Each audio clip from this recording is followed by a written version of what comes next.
نے شیطان کا جو عمل بتایا ہے اسی عمل کو جانتے بوجھتے ہوئے دہراتے ہیں۔ عالم یہ ہے کہ ہم اور آپ غیر شرعی چیزوں کے اوپر بے انتہا روپیہ خرچ کرتے ہیں، جن چیزوں کو مذہب اسلام نے حرام قرار دیا ہے، اور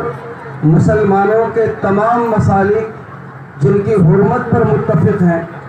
ہم ان عملوں کو بھی بڑی شان اور بان کے ساتھ میں دہراتے ہیں، اور ان حرام کاموں کو انجام دینا اپنی شان سمجھتے ہیں۔ بتائیے، شادی کے موقع پر، خوشی کے موقع پر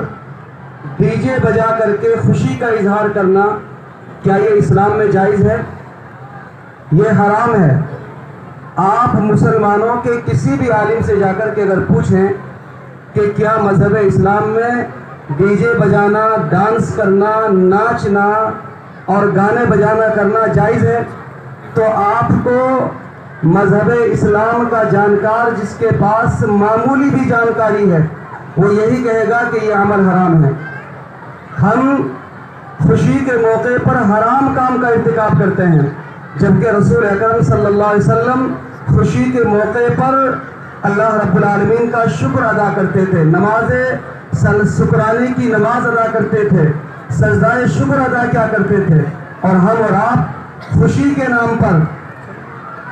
نام پر انجوائے کے نام پر، شادی کے مبارک موقع پر جو نبی اکرم علیہ السلام کی سنت ہے اور جسے آپ نے اپنی سنت قرار دیا ہے، اس مبارک عمل کے موقع پر ہم حرام کاموں کا ارتکاب کرتے ہیں، اور حرام کاموں کا ارتکاب کر کے ہم اللہ کے نبی صلی اللہ علیہ وسلم کی سنت کو ادا کرنے کے لیے آتے ہیں۔ ذرا سوچئے کہ یہ ایک حرام عمل ہے۔ اللہ کے نبی صلی اللہ علیہ وسلم کا اپنا عمل یہ تھا کہ ایک مرتبہ آپ نے ایک بانسری والے کی آواز سنی تو آپ نے اپنے کانوں میں انگلیاں ڈال لی، آپ نے اپنے کانوں میں انگلیاں ٹھونس لی،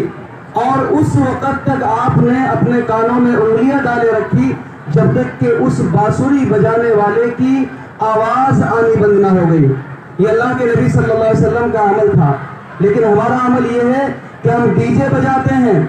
ہماری نظروں کے سامنے ہماری بیٹیاں، ہماری بہنیں، ہماری عزت دار خواتین اس ڈی جے کے سامنے کھڑے ہو کر کے ہمارے ہی سامنے ڈانس کرتی ہیں۔ کیا اسلامی غیرت، انسانیت بالکل مر گئی ہے؟ کیا جو کام پہلے مجرا کرنے والی، ناچنے اور گانے والی بے حیا خواتین کیا کرتی تھی، آج وہ مسلمانوں کی باعزت، باحیا، باکردار خواتین کر رہی ہیں، جنہیں پردہ اختیار کرنے کا حکم دیا گیا، جن کے بارے میں شریعت نے یہ کہا کہ اگر گھر سے نکلیں تو نقاب لگا کر کے نکلیں، چہرہ چھپا کر کے نکلیں، ایک عزت دار خاتون بن کر کے نکلیں، اسلامی شہزادیاں بن کر کے نکلیں، اس طرح نکلیں کہ کوئی ان کے اوپر غلط نظر نہ ڈال سکے، حیا کی ڈیوی بن کر کے وہ اپنے گھروں سے نکلیں۔ اور یہ نقاب، یہ برقع، یہ ہمارے ملک کا بھی کلچر ہے۔ ہمارے ملک میں بغیر کسی مذہبی تفریق کے، چاہے وہ مسلمان خواتین ہوں، چاہے وہ غیر مسلم خواتین ہوں، جو عزت دار گھرانوں کی خواتین ہوتی ہیں، وہ آج بھی جب اپنے گھروں سے نکلتی ہیں تو سر کے اوپر دوپٹہ ڈال کر کے اپنے گریبان کو کور کر کے نکلتی ہیں۔ لیکن ہماری غیرت کہاں مر گئی؟ ہماری حمیت کہاں مر گئی؟ ہمارے سامنے ہماری جوان بیٹی ڈانس کرتی ہے، ہمیں کوئی فرق نہیں پڑتا ہے، اس کے سر پر دوپٹہ نہیں ہے، دیکھنے والوں کی بھیڑ دیکھتی ہے۔ اللہ کے نبی صلی اللہ علیہ وسلم نے اور شریعت اسلامیہ نے اس عمل کو حرام قرار دیا ہے۔ اور یاد رکھیے، سنت جیسے مبارک موقع پر اگر حرام کاموں کا ارتکاب کرتے ہوئے سنتوں کا پر عمل کیا جائے گا تو یاد رکھیے کہ وہ عمل خیر و برکت سے خالی ہوگا، کیونکہ جہاں پر حرام کام کا ارتکاب کیا جائے وہاں پر اللہ رب العالمین کی رحمتیں اور برکتوں کا نزول نہیں ہوتا ہے۔ اللہ کی رحمتوں اور اللہ کی برکتوں کا نزول وہاں ہوتا ہے جہاں پر مکمل طور پر اسلام کی پاسداری ہوتی ہے، اور انسانیت کا لحاظ رکھا جاتا ہے، وہاں پر اللہ کی مدد بھی آتی ہے، اللہ کی برکت بھی آتی ہے اور اللہ کی رحمت بھی نازل ہوتی ہے۔ میرے بھائی اور دوستو، عموماً ان نصیحتوں کو کرنے کا فائدہ اسی وقت ہوگا جب ہم انہیں اپنی عملی زندگی کے اندر داخل کریں۔ سن لینا، نصیحتیں کروا لینا اور تقریر کروا لینا یہ آسان عمل ہے، لیکن عمل کرنا یہ بہت مشکل کام ہے۔ ہم دیکھتے ہیں کہ ایک بھی نکاح مسلسل نصیحتوں کے باوجود ایسا نہیں ہو رہا ہے کہ جو خرافات سے خالی ہو۔ 2 نکاح ابھی 2 بچوں کے ہوئے تھے، غالباً اسحاق برات کے بچوں کے، وہ بالکل سادگی کے ساتھ میں ہوئے تھے، نہ کوئی صحرا تھا، نہ کوئی فوٹوگرافی تھی، نہ کچھ تھا، سادگی کے ساتھ نکاح ہوا۔ میرے بھائیوں، کیا سادگی کے ساتھ نکاح ہونے والے نکاح نہیں ہوتے ہیں؟ ابھی چند روز پہلے کی بات ہے، لاڈنو اور ڈیڈوانے کے چند افراد ہمارے یہاں پر حاضر ہوئے۔ انہی میں ایک نوجوان تھا، حافظ انصاف صاحب، اس نے باتوں ہی باتوں میں یہ باتیں بتائی کہ میں نے اپنی شادی اور اپنا نکاح اس سادگی کے ساتھ میں کیا کہ میرے 2 دوست تھے، اس دوست نے مجھ سے عصر کی نماز میں پوچھا کہ انصاف بھائی آپ کا تو نکاح ہونے والا تھا، کیا ہوا؟ تو اس نے کہا کہ میں نے کہا کہ میرا نکاح ہو چکا ہے اور ابھی عصر کی نماز کے بعد میں ولیمہ کا اعلان ہونے والا ہے، لہٰذا آپ بھی سن لینا۔ اتنی سادگی کے ساتھ میں نکاح کہ دوست تک کو بھی معلوم نہیں ہوا یہ نکاح ہے، اور یہی شریعت کو مطلوب ہے کہ آدمی سادگی کے ساتھ میں نکاح کریں۔ اسلامی دور کی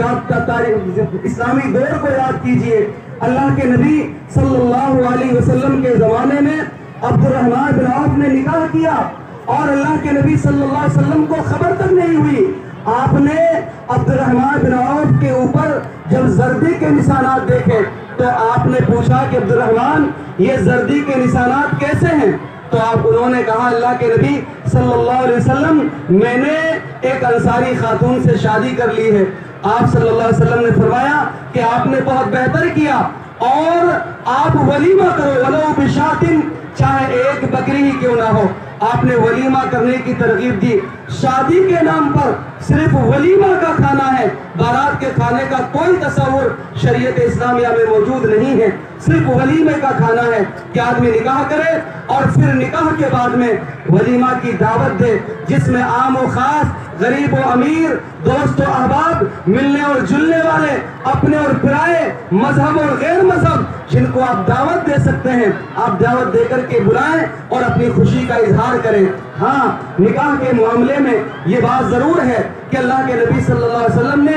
اعلن النکاح کہہ کر کے نکاح کا اعلان کرنے کا حکم دیا ہے، یعنی چوری چھپے یا بھاگ کر کے یا چھپ کر کے نکاح نہیں کرنا چاہیے، بلکہ مجلس میں لوگوں کے سامنے 2 عادل گواہوں کی موجودگی میں ولی اور وکیل کی سرپرستی میں نکاح کرنا چاہیے اور اس کا اعلان کرنا چاہیے۔ اور اعلان کا سب سے بہتر طریقہ دعوت ولیمہ ہے کہ آپ لوگوں کو دعوت ولیمہ دیں اور بتائیں کہ میرا نکاح ہو چکا ہے۔ میرے بھائی اور دوستو، یہ اسلامی ہدایتیں ہیں اور یہ ایسی ہدایتیں ہیں جن کا تعلق انسانیت سے بھی ہے اور سماج کو برائیوں سے بچانے اور سماج کو فضول خرچیوں سے روکنے پر ہے۔ یہ تمام ہدایتیں موجود ہیں جو آپ لوگوں کے سامنے دی گئی ہیں، اسی لیے آپ لوگوں سے گزارش کی جاتی ہے کہ آپ ان ہدایتوں پر عمل کریں، فضول خرچیوں سے بچیں، اس طریقے سے پیسے کی بربادی نہ کریں، واہیات خرافات نہ کریں، اور سادگی کے ساتھ میں جو اصول اور ضابطے بیان ہوئے ہیں ان کے مطابق شادی اور بیاہ کرنے کی اور نکاح کرنے کی کوشش کریں، تاکہ اللہ رب العالمین ہونے والے نکاحوں کو اپنی برکت سے اور رحمتوں سے اللہ رب العالمین بھر دے۔ اسی لیے اسلامی اصولوں کو فالو کرنے کی ضرورت ہے۔ اللہ رب العالمین سے دعا ہے کہ اللہ رب العالمین ہم تمام لوگوں کو ان کہی گئی باتوں کے اوپر عمل کرنے کی توفیق نصیب فرمائے۔ اللہ رب العالمین ہمیں فضول خرچیوں سے بچائے، حرام کاموں کے ارتکاب سے بچائے، ڈی جے باجے، ناچ اور گانے اور ان تمام خرافات سے جو